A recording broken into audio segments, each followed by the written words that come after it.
থাকবেই। এই চলে এলাম আমার আরেকটি ভিডিও নিয়ে। আশা করি তোমরা অনেক ভালো আছো, আমরাও বেশ ভালোই আছি। দেখো, সকালবেলায় একটু ব্যালকনিতে না এলেই হয় না। আর সত্যি কথা বলতে আমি যখনই সকাল হয় তখনই আমি খুব করে চেষ্টা করি ব্যালকনিতে আসার, কারণ একটু যদি ফুল ফোটে বা গাছগুলোকে দেখতেই যেন আমার সকালবেলা বেশি ভালো লাগে। মানে যতই যাই বলো, ওই সকালের গাছগুলোকে দেখার মধ্যে কিন্তু একটা ভালোবাসা আছে। তো তার জন্যই আমি যখনই সকালবেলা ঘুম থেকে ফার্স্ট উঠি, তারপরেই আমার ডিউটি থাকে ব্যালকনিতে যাওয়া। আর এখানে জানো, তোমাদেরকে দেখিয়েছিলাম না ওই যে গণেশ পুজোর সময় যে অনেক ঠাকুর বানায়। তার আগে দেখো, এই যে গাছটা তোমাদেরকে আমি আগের একটা ভিডিওতে দেখিয়েছিলাম। এই গাছটা মনে আছে, হলুদ রঙের জবা ফুল হয়।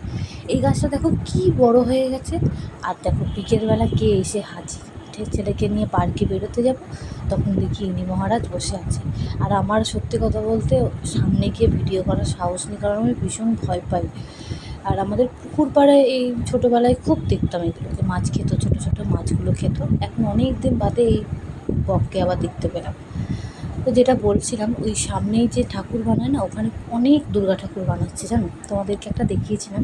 কিন্তু এখন দেখছি এত বড় বড় ঠাকুর বানাচ্ছে ওরা, আর এত দুর্দান্ত দেখতে লাগে জায়গাটা, মনে হবে যেন তুমি একদম কুমোরটুলির ওখানে চলে গেছো। দেখাবো অবশ্যই তোমাদেরকে ভিডিওতে, সেটা শেয়ার করব। আর এই যে টবটায় একটা চারা দেখিয়েছিলাম না, যে ছোট্ট একটা চারা হচ্ছে, সেই চারাটা কোনো ফুলের চারা নয়, ওটা উচ্ছে গাছের চারা ছিল, কারণ আমি উচ্ছে দানাই ফেলেছিলাম ওখানে। এবার ফেলে দিয়ে তো আমি যথারীতি সেটা ভুলে গেছি। তো তারপর দেখলাম চারা তো চারার মতো টাইমে ঠিক বেরোবেই।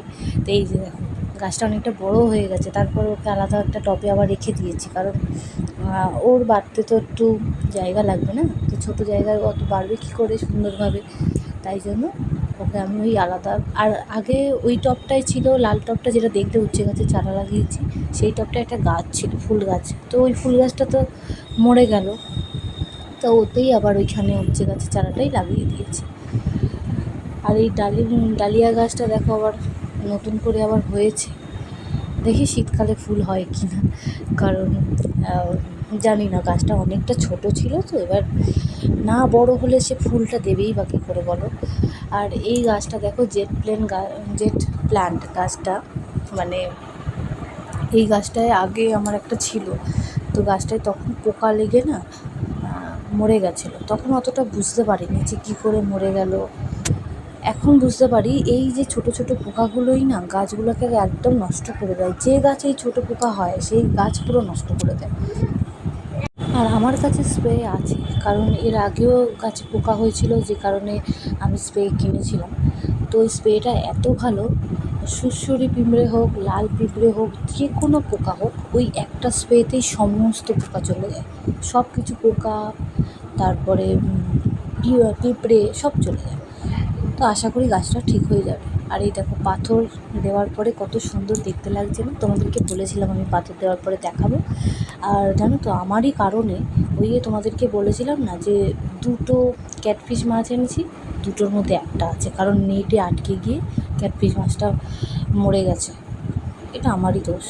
তো যাই হোক, মানে আমি বুঝতে পারিনি নেটে আটকে আছে, তো মানে এত ছোটো, আর মানে দেখতে ওই নেটের কালারেরই, তো সেখানে আমি বুঝতে পারিনি।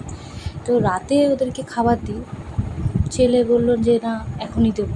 তো দেখো, ওদের সত্যি খুব খিদেই পেয়েছিল, কত সুন্দরভাবে কত তাড়াতাড়ি করে খাচ্ছে। ভালো লাগে এগুলোকে দেখতে। আর এত ছোট ছোট ছিল মাছগুলো, এখনও অনেকটা বড় হয়ে গেছে, আরও বড় হবে। আর দুটো গোলফিশ ছিল, তার মধ্যে আর একটা মরে গেছে, কারণ ওই গোলফিশটা কী করে মরে গেছে সেটা আমিও জানি না। তো এখন এই একটাই রয়েছে, আর এগুলো তো বড় হচ্ছেই। ভালো লাগে এগুলোকে দেখতে, মানে ব্যালকনির সাথে এরকম লাইট জ্বালিয়ে মানে এগুলোকে রাখলে না খুব ভালো লাগে দেখতে। আর এই যে স্ট্যান্ডটা দেখছো, এটা আমার বাবার তৈরি করা। তো যাই হোক, চলো তোমরা সবাই ভালো থেকো, আবার দেখা হবে অন্য আরেকটি ভিডিওর সাথে।